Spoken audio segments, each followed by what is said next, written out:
Guys, Ben Travovic here from the Manly Seagulls. Here comes through Luai. The SuperCoach Experience Podcast is one of the best podcasts going around, boys. They go to hole. Keep doing what you're doing, and yeah, I just want to say, what a podcast. Go the Mighty Eagles. Hey lads, Ewan Aiken here from the New Zealand Warriors. Hope you have a big year with the SuperCoach Experience Podcast. He's got the ball to Sims. It's down to hole. It's gone in again. What a pass.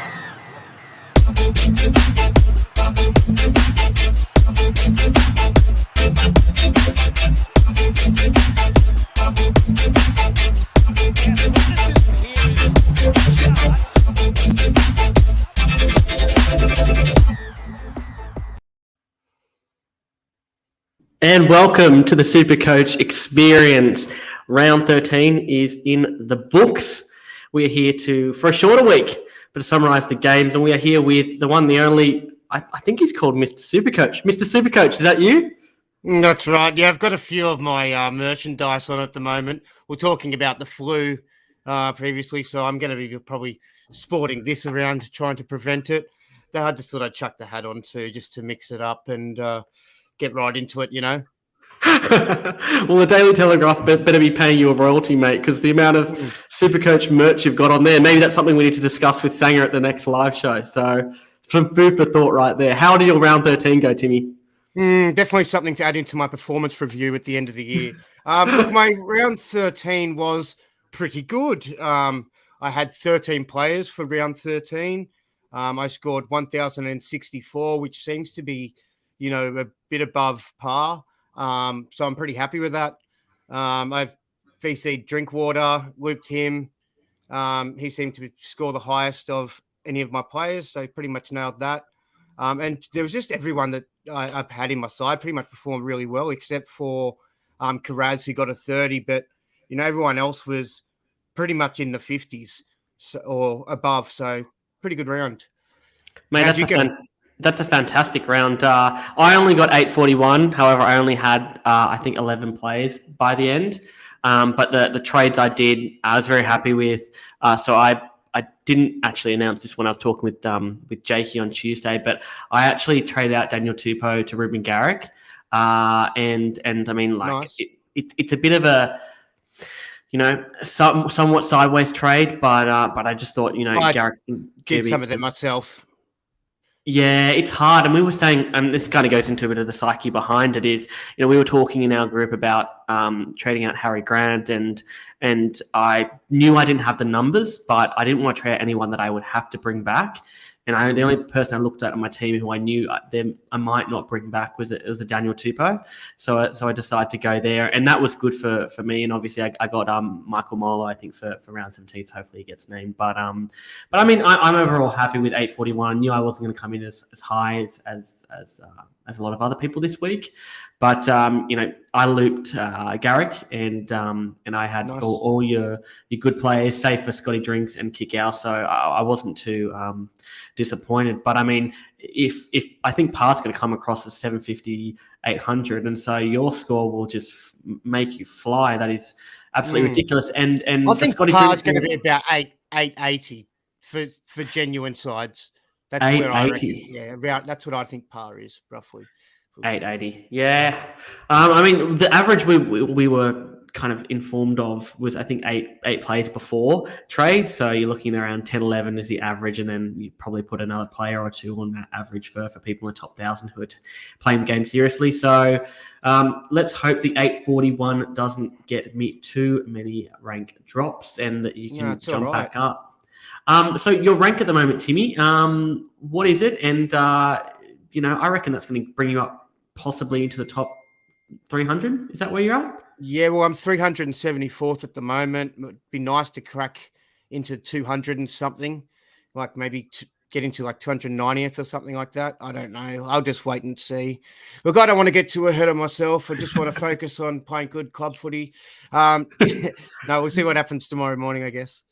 Yeah, no, we'll wait until tomorrow morning. I think Joe Money's in for some updates. So I think everyone's scores will be a little bit better off. And only a 4-game recap this week. However, we have a little bit of a spicy twist to this Sunday episode because we've got the Don, the Guru, the 2021 winner on the pod. We're going to be doing a little round 17 look forward and a bit of a preview for what we might discuss in some future pods. So without further ado, let's get into the recaps. And on the first game on Thursday night, we had the Titans versus the Cowboys, and it was really all about Scotty Drinkwater. Tim, you had him 119, played absolutely fantastic, and I mean he could have gone for 130, 140. He was just in amongst everything. Other good players, we had Tuilagi with an 80, with a 98. Jason Tamalolo came back with an 80, and Reece Robson scored a try for a 79. My first question is about Drinkwater. Timmy, 119 rolling average, and Dragons in round 14. Are you going to hold for, say, 2 or 3 more weeks and kind of ride out this good draw on the price rise and then move on? Or are you looking to hold him until Puppy's back? Yeah, I'm not 100% certain on what I'm going to do with him yet. I think I'm just going to play eyes up Supercoach and sort of see what happens. Yeah, look, he could be one that I feel forced to move on. There's a lot of players I want to bring in for the round 17. So, look, I don't know when exactly. He's not a priority to sell. I've got 3 other guys I'm probably looking to sell next week ahead of him. Not that I'm thinking of selling using all 3, but yeah. I'm not too sure at this point. Yeah. And you wouldn't be selling in round 14. No. It's a great matchup against the Dragons. So, I mean, I think he's in for another solid score. And then you're looking at, he could make, another 100, 120K on that. Yes, he does have the 12 in his rolling average now, but once that comes out, he'll be ready for some key price rises there. I think I'd have him to at least round 16, at least. Yeah. It also depends on who's available for round 17. We think all these players like your Lomaxes and stuff are available, but we know in this game injuries change, origin sides change and stuff. So you might not want to trade him by the time round 17 comes in. So important to talk about. Also, another big talking point is Ted says Yo Lurker looking sharp champion, and had to put that one on the screen because my boy is looking very smart.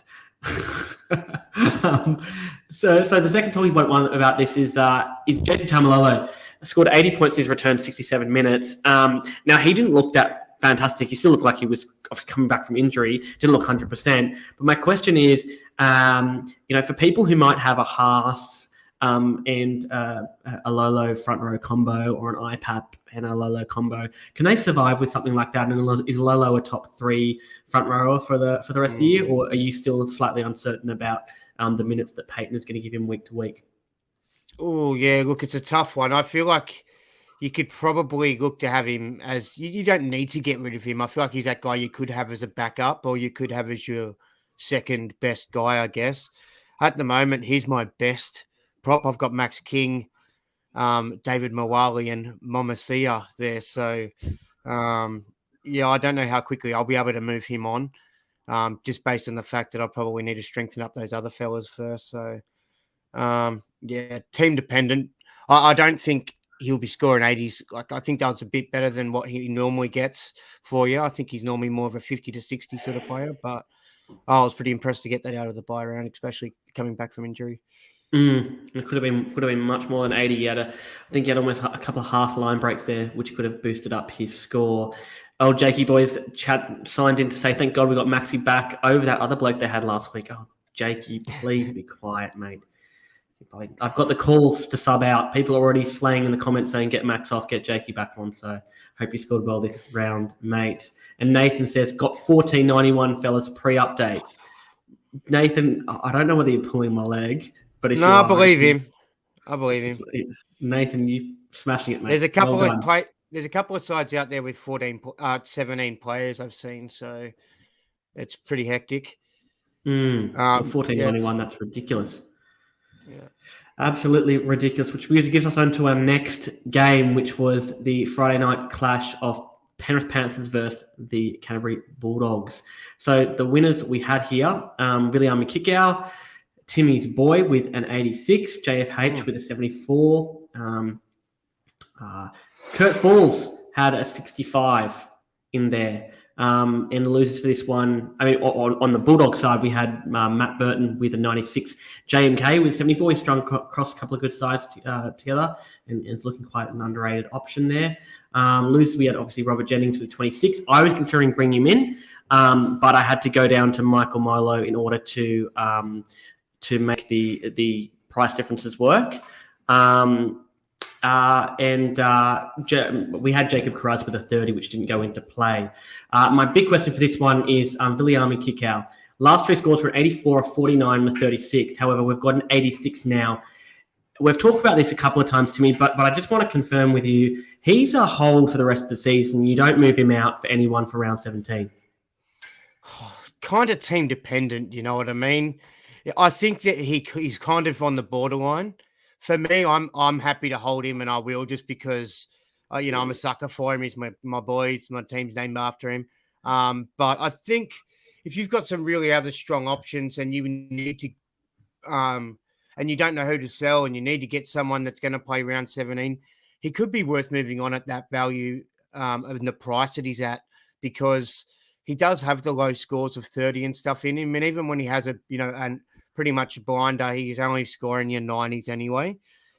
So, yeah, I could sit on the fence on that one and argue it depends on how many trades you've got, whether you need to get him out or, yeah, it's a bit of a team-dependent one. But, geez, I've been loving the way he's been playing footy lately. He's just been smashing people. It's like he's only suddenly realised how much bigger he is, and he's just, like, timing these tackles, and he's hitting people low and well. Like, you never have to be worried about him going high and taking someone's head off. He's just jamming in and smashing people under the ball. He's getting aggressive. I love it. Yeah, he's playing fantastic footy, and I mean, he just walked on through, and that's the try that he scored on the weekend. I mean, it's just child's play at that point. Who was going to stop him? He was running at full speed. Like, he just was like, oh, it's ridiculous. As soon as he got the ball, it's almost like he just knew he was going to score. Like, it was just a stroll for him, which is ridiculous when you're running up against some pretty good defenders in the NRL. It's like a man playing against children. And I completely agree with you. You know, if you have to move him on, you have to move him on. It depends on round 17 options. But for as long as you can keep a guy like him, you know you're going to get the 90s or the 80s at least, and you know you're going to get the 30s. It's part of only Billy Kicks. But, mate, it makes for some absolutely fantastic viewing. So good on Billy Kicks. My second question on this one is Bulldogs players. So with the exception of Matt Burton with his 96, he's obviously going to have a couple of price rises. And I think Jacob Carraz has got one more price rise in him. Is it a matter of just moving them all on? Your Max Kings, your TPJs. I know a couple of my mates had Josh Adokar this week. Is it a case of just getting rid of them as soon as possible? Well, looking at my side and the way to start getting round 17 players in, I'm looking at, in my centre wings, Carraz is probably target number one to get rid of, just because I kind of like all the rest of the players. And then maybe Sawali, which just feels awkward, but, you know, he might be my next target to move out from. I know it's not on the discussion of the Dogs guys, but secondly, Max King, like, I think I'm going to have to. I think some of those players that you've been holding on to for the buy round numbers, I think you just have to start then churning them into round 17 players over the next, 3 to 4 weeks. Yeah. And I think like someone like Max King is a bit easier to hold because he's like scoring 50s. It's front row. There's not that many people, you're really looking at for round 17 besides your Clems and your IPAPs.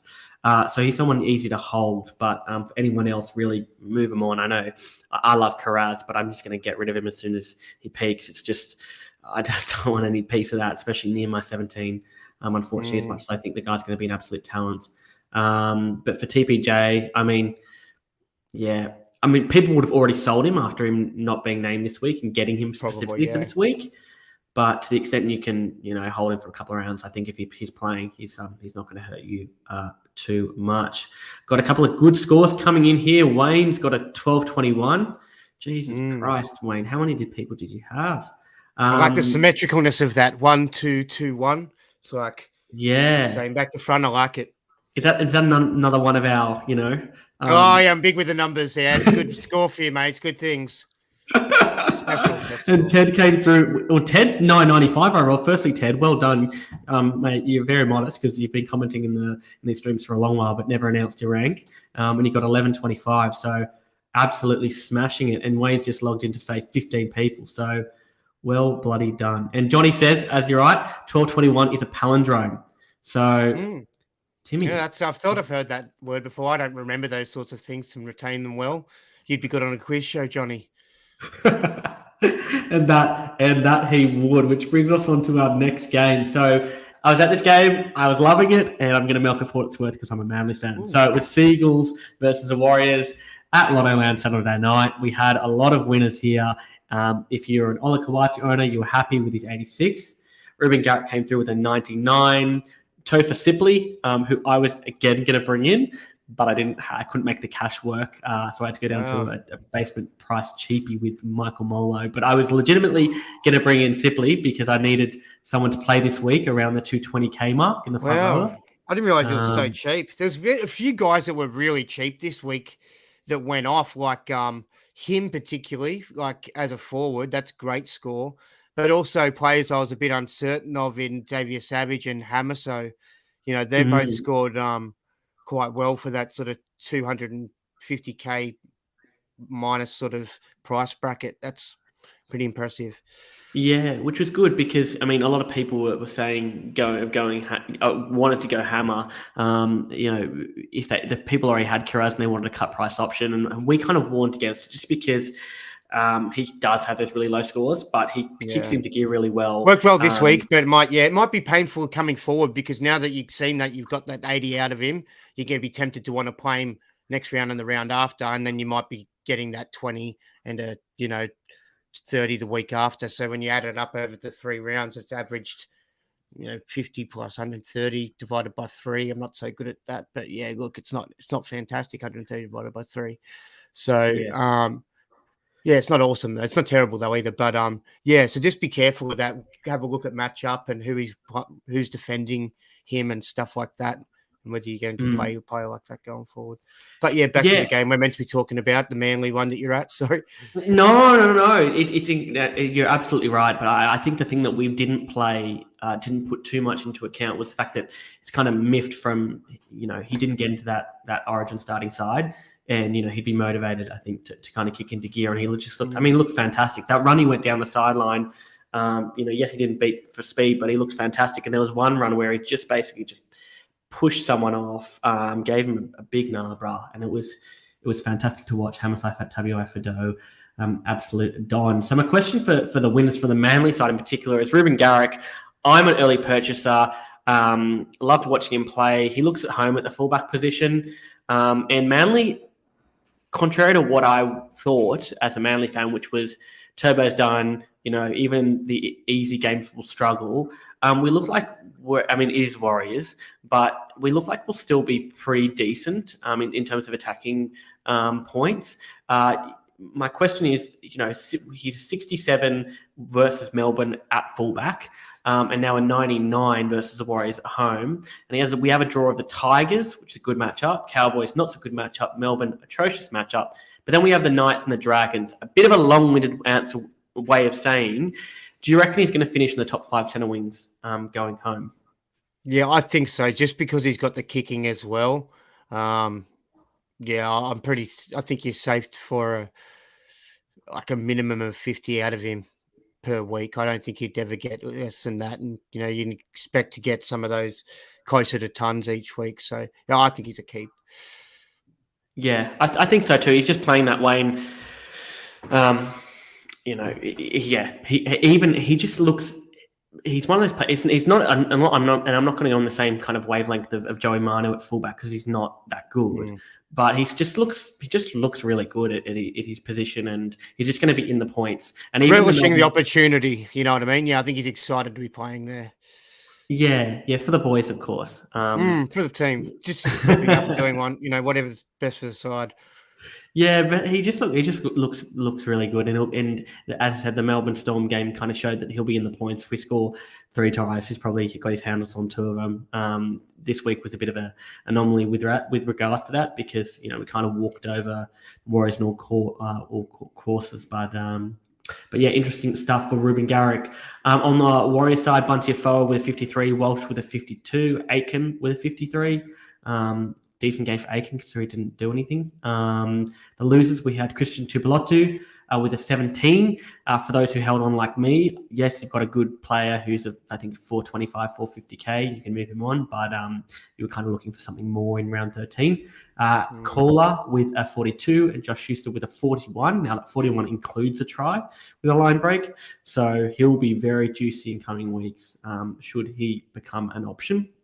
And on the Warriors side, we had SJ with a 25 and Jazz Tavaga with a 37. I think for this one, I'm going to do a little bit of a game with you, Timmy. Hold or sell for these following plays for round 17 players. So first one's you and Aitken. Hold or sell? Probably the only one I'm going to be really on the fence about, I'd say. You probably can sell him. Yeah, he's not going to change anything for you, but you don't need to sell him. You could probably use to turn him into someone else. So I wouldn't stress you out not having him. Yep. Okay, sell. More sell. Reece Walsh. Sell. Sean Johnson. Sell. Ola Kawatu. Hold. And I'll do the next one in 2 doses. Kohler and Tupelotu. Sell. Cool. All right, done. Well done. Pass with flying colours. I've no difference to that. The only one is I'm going to hold on to you and Aitken for as long as I can, just because he's not doing anything bad in the centre wing position. Depends on your side. If you're desperate for trying to get someone out and you don't, you're like, who am I going to sell? Sometimes there's those borderline guys you're like, I sold him like for Cleary the round that I got Cleary, and I didn't really enjoy having to get rid of him. But sometimes some players have got to go, but yeah, and that's true. He hasn't been bad, but he hasn't really impressed. He's only had all his scores been pretty much 50 or two tons, and then everything else has been pretty much 50. Yeah, and I think that's also the thing is, I'm one of those ones who's holding a bit of more, like I'm holding all my Origin players, including Harry Grant. So I'm going to have to move on people like him because I'm holding the other Origin one. So as you said, very team dependent, which brings us into our last game of the round. Pretty decent match this afternoon. We had the Raiders and the Roosters. So the winners, Joey Manu with an 107, looked absolutely fantastic out there. Tupanua with an 88, and Angus following back with a 92.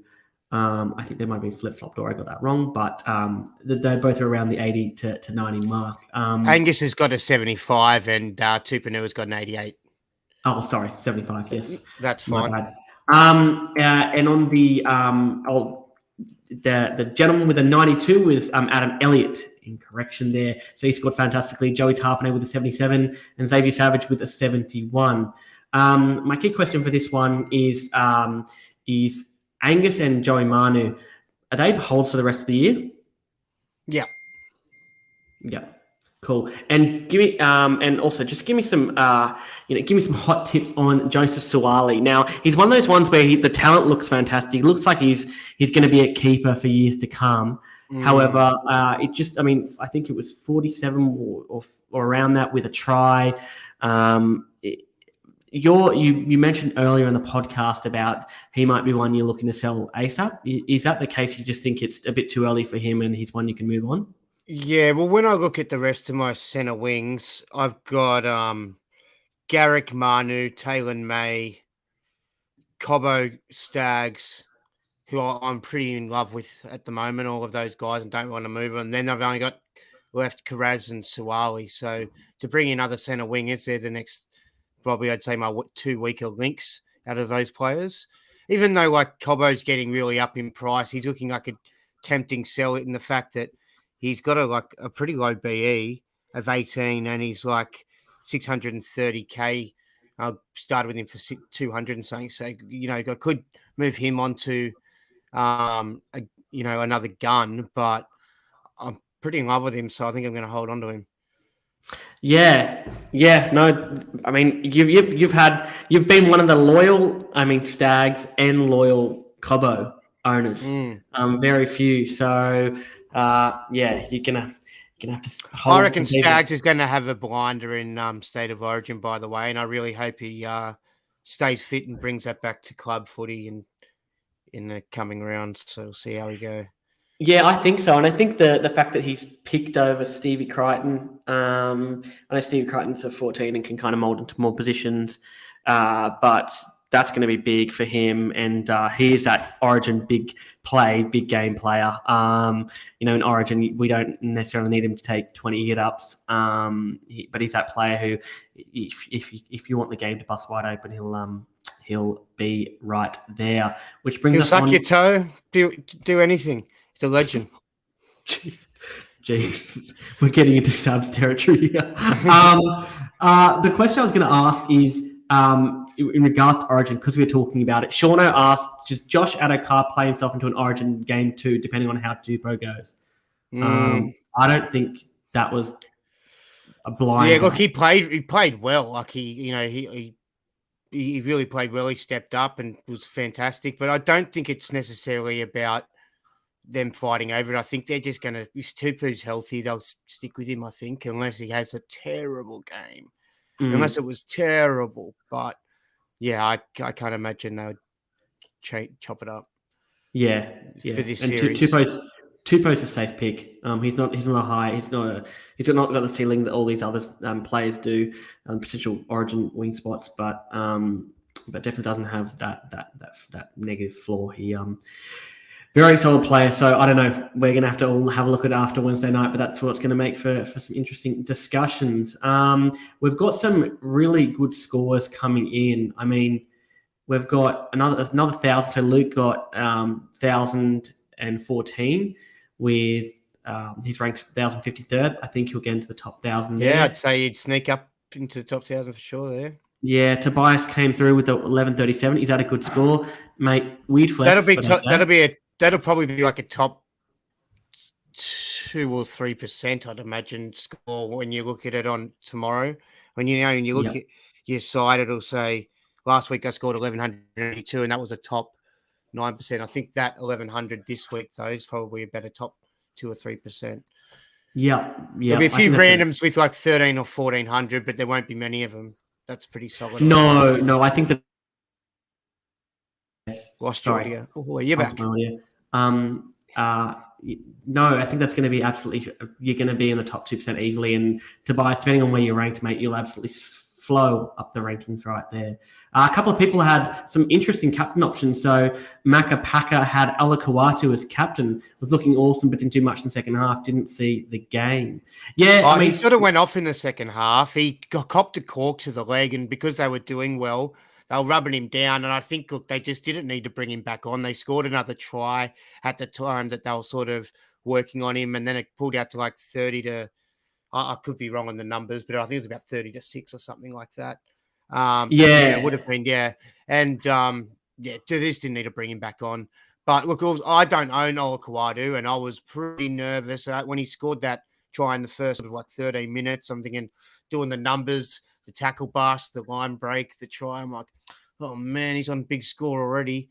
And I was pretty close to using a boost and bringing him in, but it would have involved me selling Talakai or Teddy. And I just couldn't sell an extra keeper and use an extra trade. But had he stayed on the field, I probably would have regretted it because he would have gone what looked like he probably could have gone to 120 at least. But you'll take that big 80-ish score from him. Yeah, and I think the thing that's positive about him is a lot of people saying, without DC, without Turbo, that Ola's, not an option at all. He relies on that early ball from DCE and see him score. I mean, it was a great ball from Lockie Croker, but again, the Manly assets, your Garricks, your Olas performing without their star players, it's good for owners and for non-owners. I think it's the right decision as we'll get along in our round 17 analysis. Bit annoyed I didn't get Croker. I was a little bit tempted by him. I was looking at him.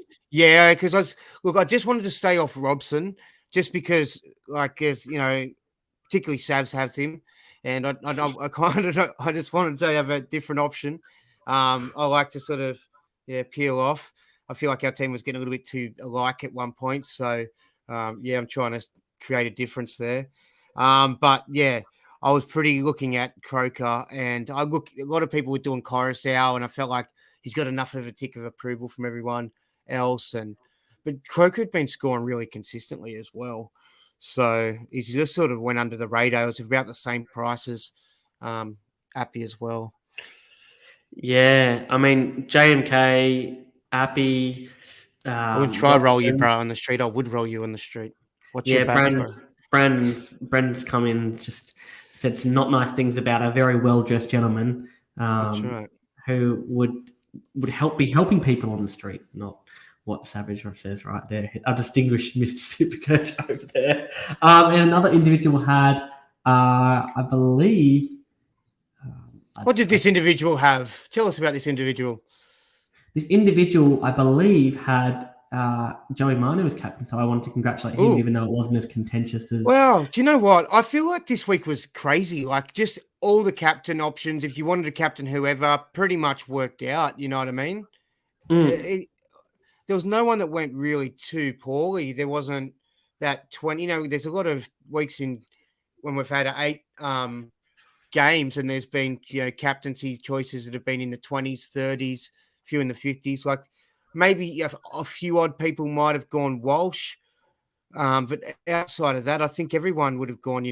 A Garrick, a Drinkwater, a Manu, even an Angus Crichton, even Taylor May. So it looks like everyone was getting around 75 worst case scenario, which is pretty fantastic. Yeah. I mean, it makes for a difficult week when you captain one of them. You always want, I was looking to today and going, I bought Joey Manu in, but I looped. Kind of wanted Garrett, to not go too big. Yeah. Mm-hmm. Yeah.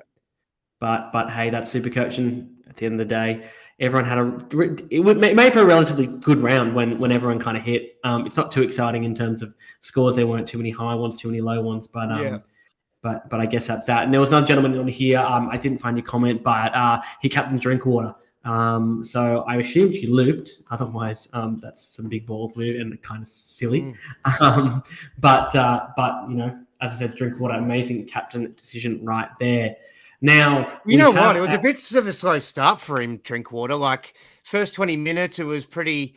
The other team all over them, the Titans, and Brimson was looking on fire, and I was a bit worried. And then there was two quick try assists that he had, and having the kicking as well was a bit of a surprise. I didn't even consider that. I thought they would have given the kicking to the other fella. Who's the other option they've got there that's a kicker? Chad Townsend. I thought, But get that negativity about me off the screen now. I've had enough of that Mr. Savage's comment. Get it off there. Get someone else's big score up on the screen. We had a great comment from Wayne, which will just, a bit more in a positive direction. He says, Timmy might go close to back-to-back. He's going to do it. That's our boy. Now, a bit of a kind of spice, because it's a bit of a shorter episode. We'll answer your questions as we go, but we've got a bit of a round 17 analysis, quick hip fire here with our boy Timmy. So we'll go through the 4 games just briefly in terms of the options we're looking to bringing in the short term, and which ones are potentially close to round 16s or 17s. And my kind of theory with doing this is that a lot of people are looking towards that round 17 and prioritizing certain players to bring in this round, but it's also really important, I think, with there's some certain sides with some really good matchups in round 14 or round 15 who might get a bit out of reach by the time you get around to bringing them in round 16 or for round 17. So the first game for round 17 is a very good one. We have the Sharks versus Melbourne. The key ones, and this is kind of going on what I was saying previously about the Sharks, we've got the Sharks actually play the Warriors and then the Dogs in the next 2 rounds. So 2 absolutely amazing matchups for the Sharks. Let's see what happens with Nico on Wednesday night. But the key ones here that everyone's going to be looking at is, of course, Talakai. If you obviously have him and you're keeping a hold of him, but for people like me, he's actually come down to 557K and has an 80 BE. But we've also got Ronaldo Mulatalo, who's 607k with a 67 average.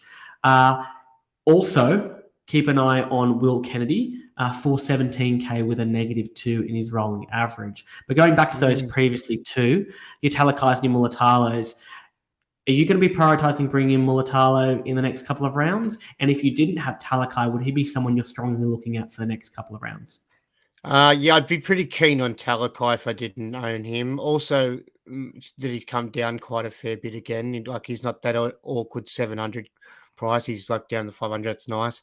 Ronaldo, I think, is a good option as well. The fact that you point out that the next two rounds are quite easy and good matchups, maybe he is more of a target. I think the price is a little bit awkward. I'd like to pay 5 something for him, rather than 6, low 6. I feel like even if I got him for 580, I'd feel better about it for some stupid reason. I just make me feel better. But maybe he's a target because of those matchups. Yeah, he's definitely one that's on the radar for sure.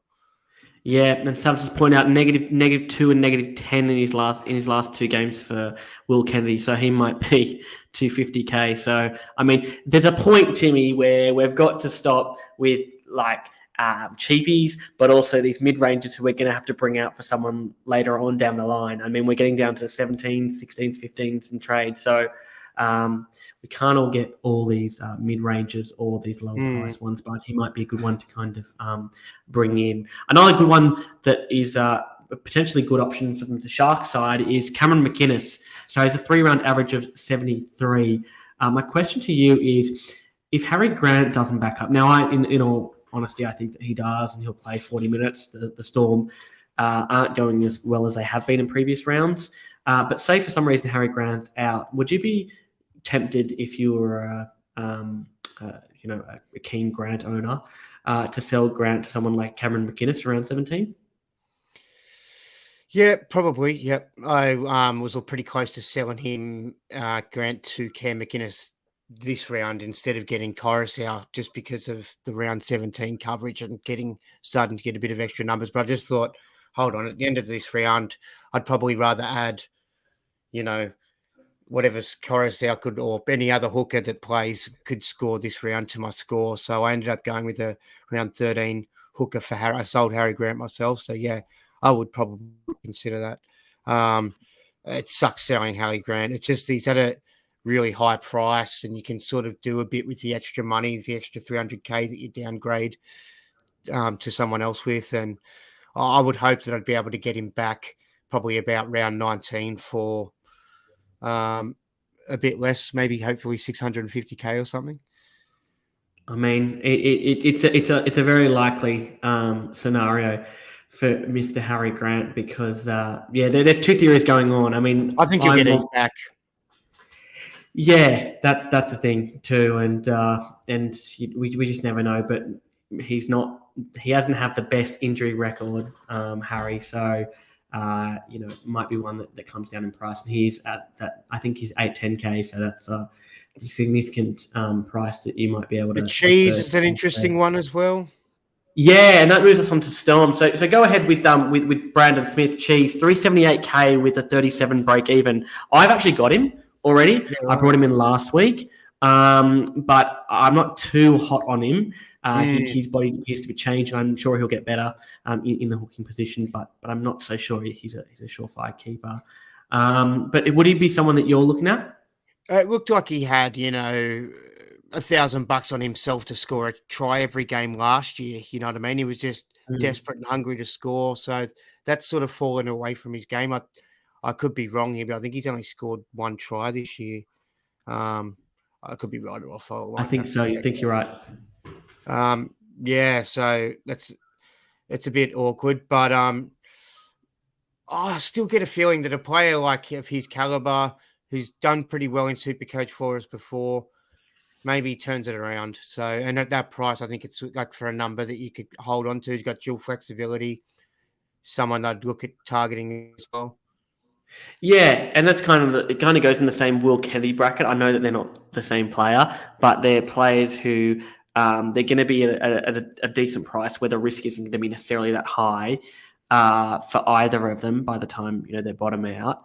But there is some upside to both of them, and you can always move them on to a keeper. You just got to see how many of those you can bring in. The other one from Melbourne Storm, Jerome Hughes. So he's 647k with an 86 BE. Now the Storm have a mixed draw with the Chooks, the Broncos, and Manly. The latter one's probably going to be fine for Melbourne. So I've kind of put him in the basket. I mean, I love Jerome Hughes, but I've put him in the basket of, see in a couple of weeks. I think the Sharks are in the get him in now if you can. Your Talakais, your Ronaldo Mulitalas, just because those two good matchups. But is Jerome Hughes someone that you're going to be potentially looking at for round 17? I'm not sure. I don't know that I'd be able to fit him into my side just because it just really depends. Maybe I could move Drinkwater, who I've got down there in fullback, move Hines from halfback down, and then look at bringing Hughes in. I do like him. I had him last year for either two different periods of the year, at least one period of the year, and he was a good thing. He was like a second best option at the time, I think, at the second to Cleary. So I like his running game. He can bust the line and tackle bust a lot. So, other people have been talking to me about, like Adam Reynolds. Would you consider him? And as much as Adam Reynolds is the boss of this new side at Brisbane and really doing well, he just lacks that speed and that ability to bust the line and tackle bust and accumulate points where Hughes can really turn that on. So, yeah, I do like him.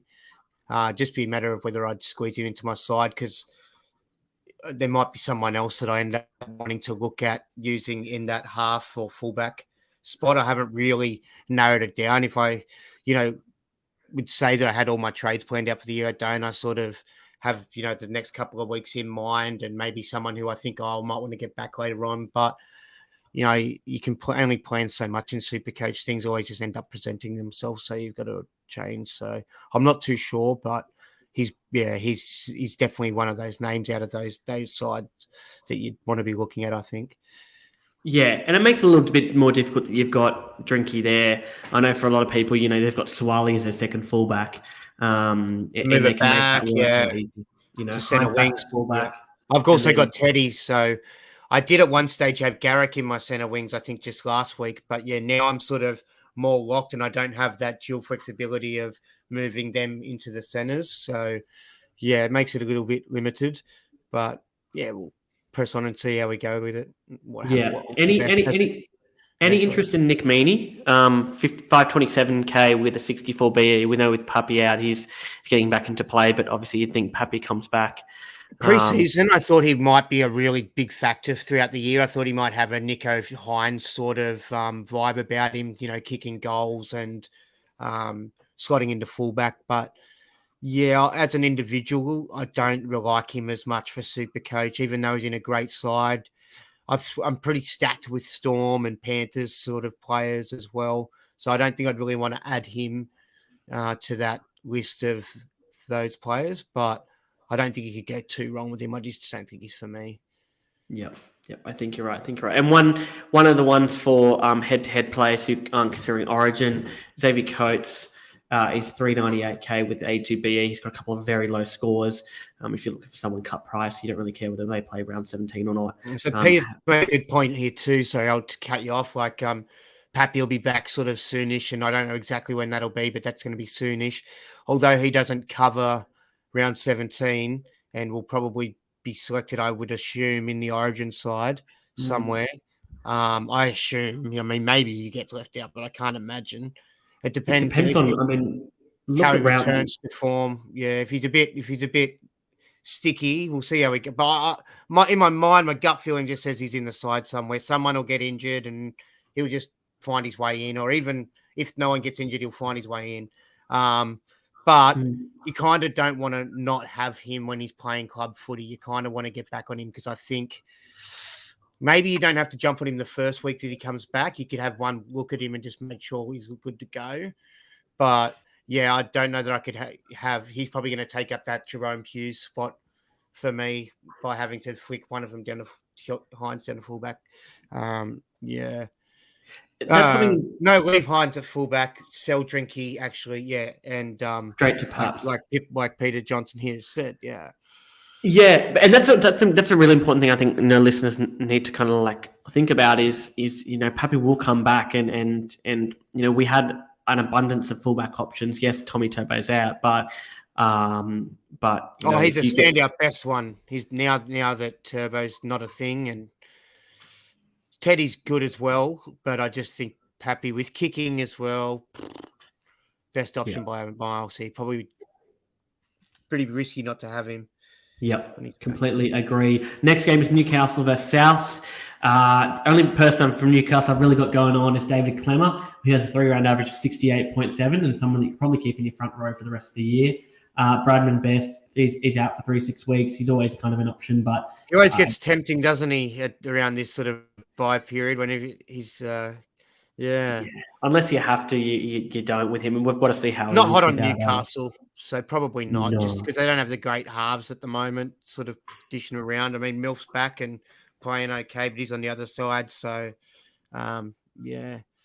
And on the south side, we have they're another team that fall into my short-term get them in type players because of the good run. So they have the Gold Coast Titans and then the Dragons. So similar to Sharks, they're going to be players that are going to probably score well in the next 2 rounds, and they might get out of the price range before we know it. So the 3 that I've got going on my list: Alex Johnson, awkward price of 605k with 3-round average of 90.3.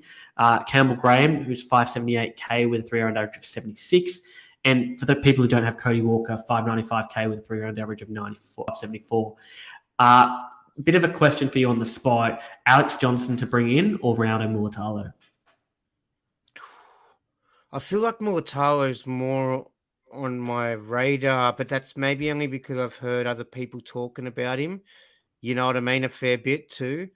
But Johnson, on what I'm kind of seeing, when watching the footy, I've been a bit like, hold on, he's someone that I've got to be looking at, because it looks like they're really combining again, starting to combine okay on that left side, and with Graham there, they look a lot better, I think, as well. Just that with that link and that final pass, so as opposed to having Paulo or Milne in that spot. So yeah, it's a tough one, man. It's a tough one because I think the left side of both of those sides are both hot. Yeah, it's hard to split them at the moment. To be honest, I'd have to have a closer look at it. Yeah, I mean, look, the thing that's playing in AJ's favour is he does go on these runs. It's been a proven track record. Mulatalo is kicking into gear, but it hasn't happened. I mean, the Sharks haven't been that fantastic for the last couple of years. So there's that plays into him. But I think you're right, Timmy. I think it's a coin flip. Which one do you think is going to score better?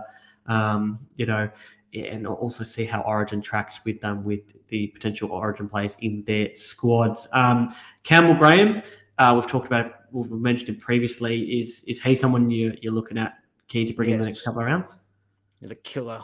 Yeah, there's a track being played on Triple J at the moment a lot called "It's a Killer." It's a very good track. I encourage you to look it up. It's by some Fisher and some other Shermanator or something like that. It's a great song. And it's just been playing in my mind, this song, a lot. So I feel like I need to bring him in pretty soon because of this song. I feel like it's the universe talking to me. So, yeah. Campbell Graham, he's got to do it. The back-to-back champ. He's got to listen to the signs. Listen to the universe. Listen to the universe. Just going quickly on, and we've got a question on the Newcastle game. Matthew Gibson says, thoughts on Frizzell? Knights have a good run at the end of the season. Correct me if I'm wrong. Isn't Frizzell on the bench for Origin 1? Yeah, he's in the mix for Origin, so yeah. I'd be a bit reluctant because he could probably make his way into that, side in a proper way. Or I think I think he is on the actual bench, not the next sort of extended. Yeah, so yeah, I'd be staying away from that until maybe after round 17, even or wait till round 17 and have a look then.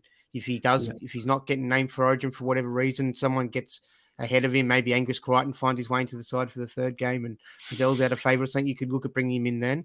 But yeah, look, Frizzell's always like one of those guys that goes under the radar, scores about 70 points and it doesn't seem like he's always popular for Supercoach, but should be more popular than he is, I think. Yeah. Yep. It's all Origin team dependent. Completely agree with that. If he's not named for Origin 3-2, he's probably a decent choice there. Next game is the Tigers versus Eels. So the Tigers do have the Bulldogs and the Warriors into the Eels into round 17. Real options. I mean, we're really scraping the barrel here, but Luke Garner, 452k with dual centre wing and second row forward. We've got Luciano Leilua, 462k. And on the Eels side, they have the Bulldogs this week before going into a mixed draw of Chooks and Souths. IPAP is 798k with an 85 average. He's obviously the key in front row. We've got Dylan Brown, who's 618k with a 3-round average of 71, and Mitchell Moses who's 583k with a 72 3-round average. Let's just go to the Tigers first. Knock them off the park. Only real option is not interested. Not interested in any of them? None of them. Not interested in any of them.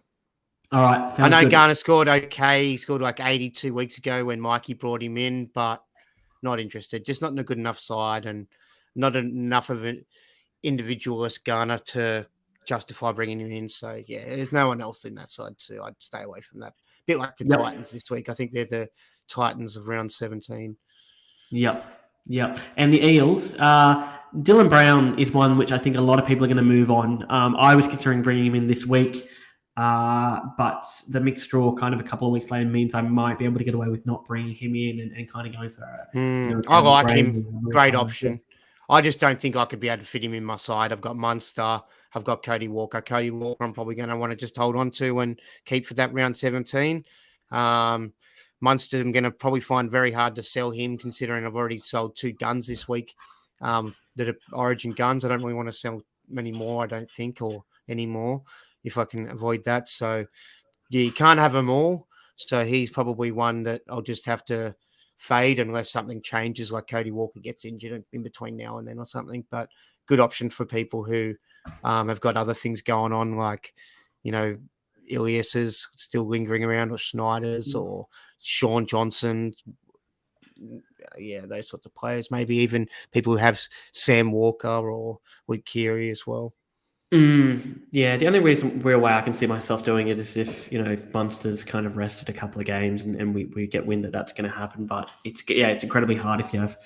It's impossible if you have both. I don't have IPAP though, and I'm pretty keen on getting him. His price is insane though, 700, and I don't like that.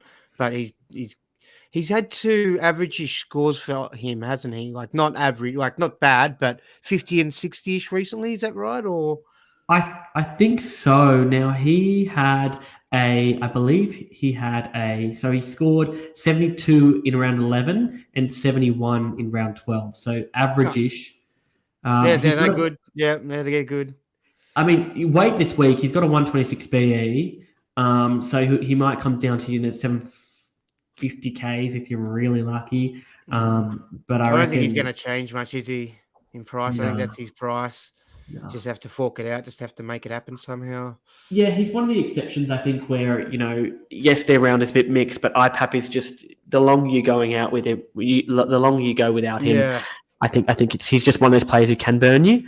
So, especially considering I got rid of Payne Haas this week, I think I need to target the other best guy in the position. So, and try to get Haas back for round 18, 19 or something like that. Yep, that sounds like an absolutely fantastic plan. Last kind of player in this batch of games. A lot of people still have Will Panasini. If you've held him this long, Timmy, would you just hold him for round 17, then move him on? Yeah, because I think he'll be a hard kind of pottish still. I think it'll be hard for people to justify buying that they've already sold him, because people are kind of like, well, Panasini, he gets about 50s. It's not saying it's attractive enough to buy, but you wouldn't get rid of it to sell it. And he's been looking more promising over the last couple of weeks since I think most of us got off him, scoring tries and setting a couple up. So, yeah, I think he's a definite hold. I don't even think he was a sell back when we all did sell him. I just think there was so many other options in our centre wings that, we couldn't really sell them because they were making money, and he just kind of had sort of peaked in that price range. But he's a guy that you could just hold for the year and have as like your 6th or 5th, centre wing and play him. Yeah, Sometimes when you need him. Yeah, and look, he's a very interesting player because he has a couple of 30s, and you think, okay, well, he's not not a keeper, and then he just busts out with an 80 or a 90, and he doesn't look like it's out of the norm. It's just it's just the way the game flow goes. But he just looks like he's just going to be around that keeper mark. So I think absolutely hold it for round 17 if you have to move him on after I'd be trying to hold nearly any round 17 player that you've got at this point. I wouldn't be trying to sell any round 17 player for another round 17 player, or even a round 17 player for non-round 17 keeper player, if that makes sense. Yeah. You want to try keep your numbers for the buy. Yeah. Absolutely, and Shaun said, Pansy has gone on another run. Def hold for me, looking confident and strong. So well done, Shaun. Some good predictions there. Brings us into our last game of round 17, Broncos and the Dragons. Now you talked about A-Ray, so we said we don't think he's an option, which kind of goes. Not that I don't think he's not an option. I just think that there's better options. Yeah, I think he's playing well enough. He's kicking goals. He seems to be good to set up a try or two per game, which is, pretty good as well. I just reckon that there's better options that score in more of those positions, not positions, but ways of accumulating points in SuperCoach. So, yeah, and especially at 682k, I mean that is a lot to spend on him. If you're talking about 550k, I could justify taking that risk. But 682k, you're bringing in a guy who needs to average. Maybe closer to 17, he drops in price and he's a bit more of a handy option, and some of the other options aren't available that we would consider now that we're thinking look juicy. So he could become more relevant and he could be an option and he could be more of a pod route to go. But yeah, I just don't have that vibe that you can trust him as much as some of the other options. Like I'd prefer Jerome Hughes for sure. Yeah, I think you're on the ball with that one, as is always. The big talking point for Broncos is, and Mikey and I discussed it previously, was Herbert Farnworth, 511k with a BE of -4. The Broncos draw going into round 17. He's the Raiders, Storm, Cowboys, and Dragons. Is he a legitimate option, or do you think it's a bit, you kind of missed the boat? He's 511k, and I don't know. I don't really like the sound of the Raiders. I feel like they're working towards something at the moment, that team. They're looking defensively okay as well. I'm trying to picture if he would be running out. I think it'd be Tomoko.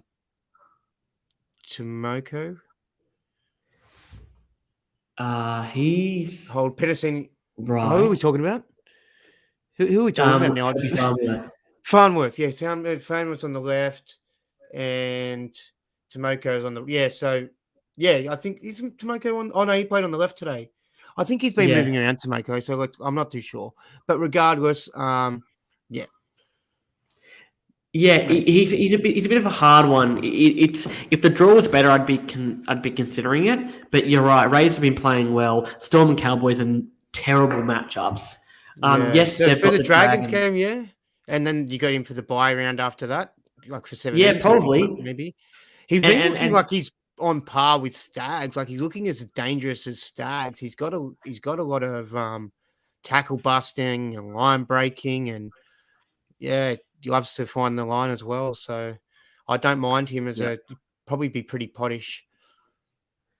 Yeah, and I think Savs said to Farnworth running at Tomoko. Yeah, I like him, but I think if you're gonna go 1 or 2, we think Stags are going to be back for Origin round 2, but depending on when Trell comes back and whether that's the thing. If Stags is available for round 17, I'd much rather go him. I think he's got another gear to him, and looks to be an absolutely fantastic player. But we'll see how that lands after. Yeah, Tomoko was on the right because Chris was on the left, right? So Chris was scored a try on the left. Yeah. But I mean, Savs has commented on 3 different platforms, just so you're aware. He's commented from the SuperCoach Experience thing. He's commented under his Savs account from Instagram and also from just his Branded Savage Facebook account. So I don't know what he's got. He's got like 5 computers up just. And he says, trying to get our Savage, viewers up. I think he's just trying to get our viewers up. yeah. Oh, look, I just think he's just loving watching the pod. He's probably having some dinner knowing him and watching the beautiful screen. Biggest fan of the show, Savs. He's also said Savage set up a try for Tomoko on the right. So just confirms how we're going. So the last team, we have the Dragons. Now, I've only really got 3 names here. 2 of them can kind of go in the same bracket, really. Zach Lomax, 550K with a 3-round average of 76. Moses Sawley, 467K with A6BE and a 51 3-round average. I know they're not probably the same elite caliber of options, but just in general, Dragons backs. Now, the Dragons play the Cowboys, bad matchup. South Sydney, bad matchup. And then the Raiders and Broncos. So 3 of the 4 are, I would say, not great matchups. Are you looking at Lomax as a potential bring in 2 or 3 weeks, or are you looking at him in the short term? Yeah, I'm not too sure exactly which round it'll be, but I'm definitely looking at bringing him in before round 17. Maybe we'll wait. Oh, look, I don't think he would get a call up to Origin. It seems like he's definitely in around the mix, but seems like there's too many or other names in the mix. You know what I mean? I think it'd be unlucky for us if we did pick him up now and then he got selected for Origin. But maybe I'll be patient, wait a week or 2, and just I don't know. But yeah, he's definitely an option. Another option I think is a bit of a smoky. I'm not too sure. He's been a bit in and out of the side. I think he might have been injured for the last game. Is Ravel? Oh, I can never say it. His name. I don't know why. Yeah, and I realise that every time I'm about to say his name that I can't say it. So that bloke. Call him Mika. He's cheap as, and he could go all right once. He scored quite a few tries last year. He hasn't scored many this year at all. But if Lomax get his flick game on and start putting him over. Well, he did start with 119. He's that player who can go on runs, and it's not a great draw within that sense, and it's kind of slightly bugging me a little bit. If you're going to go someone who's a bit of a smoky, I'd much rather Cody Ramsey. 94 with and a 54 in his last 2 games at fullback. He's 325K with a negative 38 break even. If you're going to go someone in the short term from the Dragons, I'd have a punt on him and see how Rava goes. But absolutely, either of those guys, the risk is limited. Have a slot, and if it doesn't turn out, Cody Ramsey. My vibe is I don't like it, but how much is he? I'm not going to. He's 320. He's 325K with a negative 38 BE. And you can get him in centre wing as well, right? Yep. Centre wing or fullback? I believe so. Yeah. He can, yep. It's a little bit attractive. Yeah, it's like the kind of at that price where it's can't really go too wrong for you. If you've got the space to fit him into your side, it's just there's a lot of good centre wings at the moment. So it's just a matter of whether you can. Yeah, I've got a lot of guys that I thought I wanted to move down to centre wing from my second row, but they're just got to stay up in the second row at the moment because it's a very hot retail bloody real estate, the old centre wing spots. Yeah. Yeah, and with the Dragons guys, I think both Ramsey has a negative break even, but I think also Zach Lomax has a negative 5 or 6 break even. So, they're going to be a bit complicated to bring in if you're bringing in the South. They are. They're a bit complicated, aren't they? Yeah, very complicated. But, it makes the move hard. Maybe you don't go Mulatalo this week and you go someone like a Lomax if you really want it for round 17. But I'll forego code. I'm the type, we're looking at this draw that I might pass up Lomax and go Ronaldo just because I think that the point scoring upside is there with him, especially over the next 3 to 5 weeks. I've got a soft spot for Lomax. He's got a personality. I like his personality. So I think I'm going to have to find a way to fit him in. Yeah, you like the push in the back after a try? Yeah, I'm actually for it. I didn't mind it. I know people are like, it's disrespectful, but you're just shit. It's fine. It was good. I like it. Yeah. So, look, I mean, yeah, both of them are decent options. So, I think you're doing all right with that. Which brings us Is to that let's just bloody, hit a what's couple. his name? Lewis from the Bulldogs last year can do judo at halftime. Lewis from the Bulldogs. Yeah, what's his name? Lockie Lewis from the Bulldogs last year. Oh yeah, He Lucky did the Lewis. judo God. flip at halftime to Cody Walker. I think Yeah. you know, Lomax can do a little bit of a celebration and include Frizzell in it. It's not a big deal. They're buds. Very nice, very nice. We love a bit of the deep analysis coming in here from our lad Timmy. So, a couple of quick fire questions. We've gone an hour and 5 minutes already. So, for those who are continuing to listen in on your Sunday nights, thank you very much. So, we've got a couple of questions here. So, who to sell out of Taylor May, Isaac Tago, Christian Tuipulotu, and Joseph Swiley? Are we in agreement that it's going to be Tuipulotu first? Tuipulotu first, second Suwali. Yeah. Maybe you could find two. us. Maybe you could find a selling Targo at some point if you really had to. I'd be keeping May for the year, but I'll probably try and find a way to keep May and Targo. I just think the fact that Targo's got dual flexibility, I can fit him somewhere. So yeah, I like those Panthers boys on the left. Completely agree. So Ted's given it kind of some food for thought. Mike Acevo. Now I don't know how far out he is, but I mean I'd be looking. He's 486k, I believe, or around that. I'm quite interested in Russell or Sevo or whoever comes back. I feel like they'll be pretty hot. Either one of those two. Sevo's exciting, I think, to bring him back. I haven't seen him play footy in a while. And, when Para go on playing good footy too, I'd like to see the Sevo chant back at Bankwest Stadium. And, yeah, let's. I think I'll be about that if he gets named sometime soon. Yeah, great player. Have to do it. Yeah, it reminds me of Semi Radradra. I used to love both of those players when they were on form. They're fantastic and exciting to watch. Daniel says, who do you think might back up after game one? I don't think we have a crystal ball here, but just give us something, Timmy. Who do you think is going to back up? Give us a hot take. I don't think that Harry Grant will. I think Munster probably might. I think who else have we got, buddy? Cleary Cleary may not. I don't know. I think some of the better sides like Cleary, like Panthers might rest a couple. Maybe they'd go school too. Like those other guys have did all right last week, this weekend. So, yeah. Look, I think there'll be a fair few resting. So I can't really say yet. I think you have to wait and see how the game goes, and it depends on who gets involved. I'd like to think that Hines will back up though. Yeah. Anyway, I think it's a crystal ball thing. Let's see after Wednesday how it plays. We never know with Origin. These things are very much up in the air.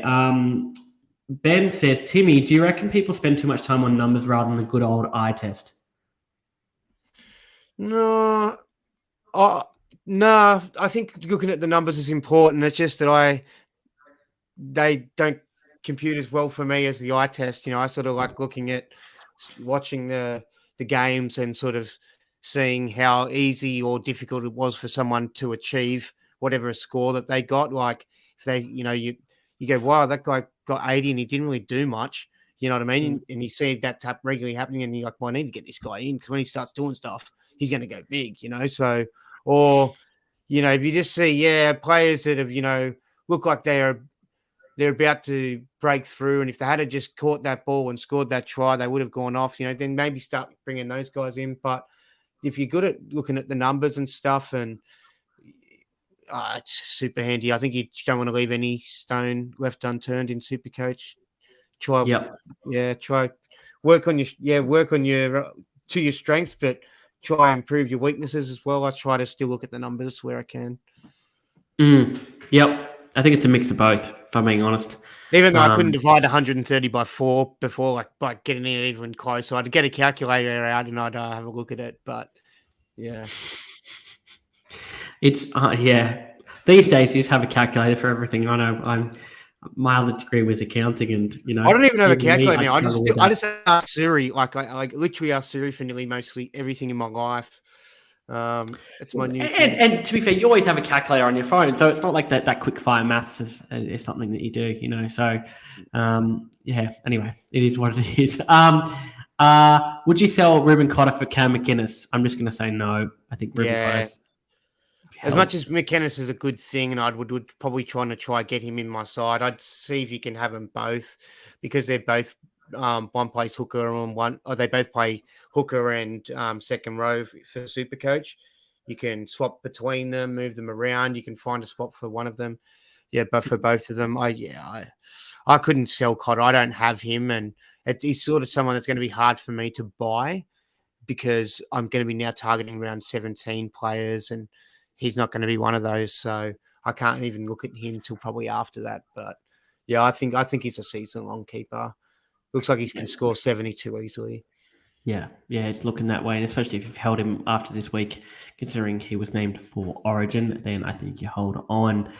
Two last questions. Matthew Gibson said, is Michael Molo an option? I'm in the same boat. I'm going to hit this one quickly.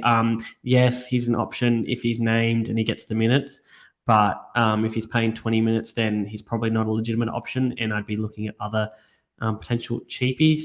My gut says no. I think you picked him up, didn't you, this week? Yeah, I had to, though. Yeah.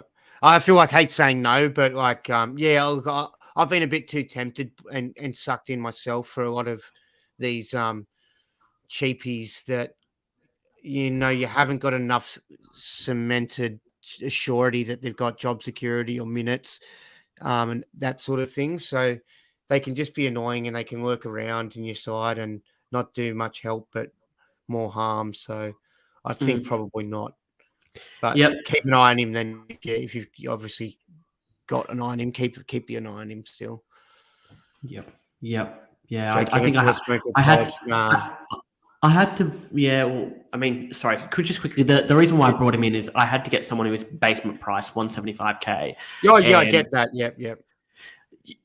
He's the first game that he played, with the try and that score, inflated it, and he is a great player and he's up and coming, but it'll make him look a bit better at option of the year. So I think it's important what you said there. Jake Granville, Smoky Pod, no. Yeah, don't do that. Last question of the night. Spakakakak said, trades. How many have you got left after trading out all of your cows? I've got 7 cows to trade out. Let's just start with how many trades do you have left, Timmy? Okay, yeah, because I don't understand what does he mean? My cows, like my cash cows? No, like people have peaked, like your Tuipulotus, like your Sualis. Okay, so how many trades do I have left? I've got 19 left. And how many do I have that are? I don't really know. Like I've got not many cash cows that like maybe you could call Carraz one.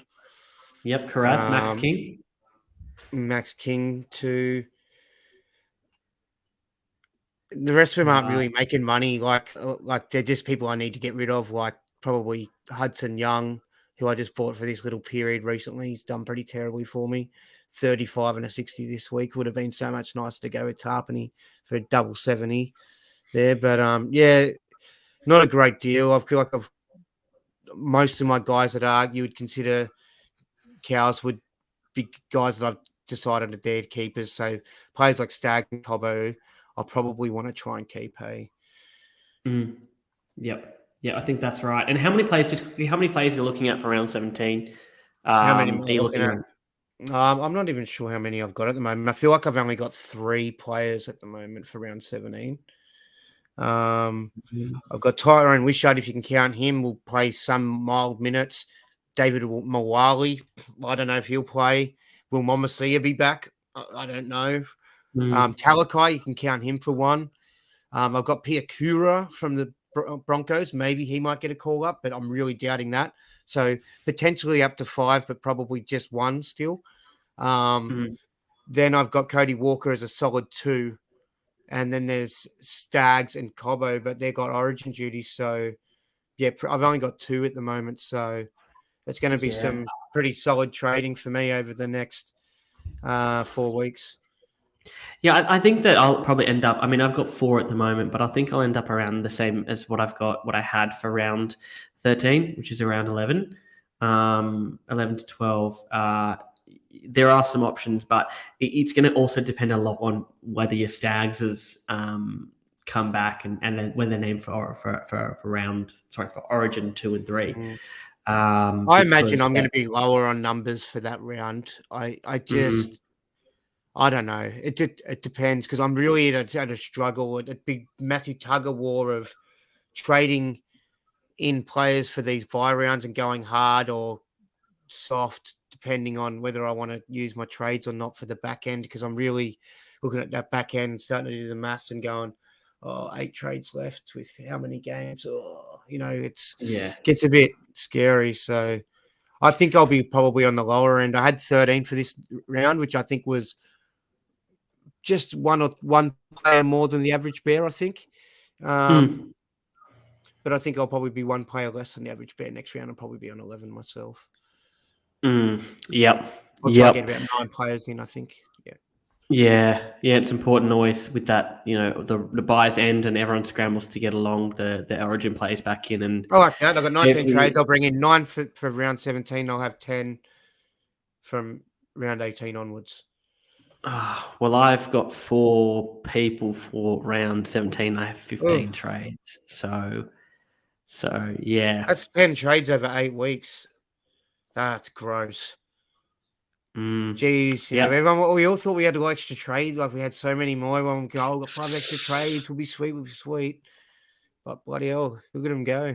Those boosts. Well, that's a bit of a double-edged sword, those ones. Well, that's something you can ask Sanger on Thursday's countdown show. Is the SuperCoach experience? We all need more trades. We don't need more trades. The game's interesting as it is like that. It's good. We got to be. There's so many. Think about. Go back and look at all the ones that you've wasted. I've wasted heaps of them. Some of them you shouldn't have done. You know what I mean? Start your side a bit better. And if you don't, then you can't just bloody. I don't. Yeah, it's got to be a bit of a challenge. That's what makes the game beautiful. 100%. Entirely kidding. I think it's good that we have the limited trades we do, and it means you have to prioritize people. But it also means that people who trade out keepers or 19th, 20th men aiming to bring them back, sometimes they don't get to bring them back. No, you can't always bring them all back. Yep. So I think that's always a very important part of this game, which is very good. Yeah, I remember I had 2 players I had last year that I didn't have for quite a long time. And the back end of it was Angus Crichton and Haas. So I had to sold them over the bye period and just, I'll get them back. And I just never got around to it. I don't think I've got Haas in the very final round as a block move because he was very commonly owned. But yeah, it can be harder. You say you're going to do it, but then you've got a lot of other fish to fry. Ahead of those ones too often. Injuries that arise and, round 17 bye coverage, that's important. Yep. Couldn't have said it better myself. Well, that finishes off an absolutely fantastic episode. Short round, but probably the longest Sunday podcast we've done with the Don himself, Mr. Supercoach, aka back-to-back champ incoming, Mr. Tim Moody. Thank you so much for joining us on the pod this Sunday, Timmy, and good luck for round 14. Awesome, man. Yeah, let's keep on keeping on and keep winning. And go the Mighty Blues on Wednesday night. Yeah, go the Mighty Blues. Should be right. At home, first game will be right. Tim Moody says we'll be all right. Freddie Fittler, you don't need any more assurance than that, mate. If you need me to come and have a look over the side or anything, Freddie, just to run my eyes over it, make sure they're gelling well, more than happy to come into camp. Take him up. He's a born winner out, Tim Moody. All right, take care, everyone. Have a good one. See ya.